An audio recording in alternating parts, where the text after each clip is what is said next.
Hvítasunnu undrið kennir okkur að vænta þess óvænta. Hvítasunnu dagur góður dagur til að fagna sumri, fagna skapandi listum, til að láta sig dreyma stóra drauma, hugsa stórt, sjá sýnir, hugsa út fyrir kassan, brjótast út úr fjötrum vonleysis, skammsýni og vantrúar. Andinn heilagi boðar þann Guð sem gefur okkur gleði hinnar líðandi stundar. Ekki þann Guð sem var, heldur þann Guð sem kemur og gerir alla hluti nýja. Talað heilagan anda sem anda sannleikans.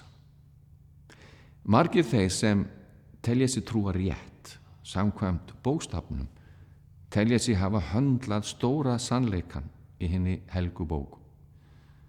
Bókstafstrú hefur víða valdið miklum skaða í mannlegum samfélögum og þess vegna höfum við hér í Fríkirkjunni við Tjörnina varað við þeirri þröngsýni og þeim skaða sem bókstafstrú getur valdið. Bókstafstrú og lögmálshyggju segi, það er að segja þörfina fyrir að mála svarthvíta mynd af tilverunni sem er í raun mjög litrík og fjölbreytileg. Bókstafstrú, hana er að finna innan allra trúarbragðanna og reyndar mjög víða í mannlegu samfélagi, svo sem í pólitík og hugsanlega innan með okkur öllum í einhverjum mæli á vissum sviðum þar sem við erum jafnvel óstöðug eða kvíðin.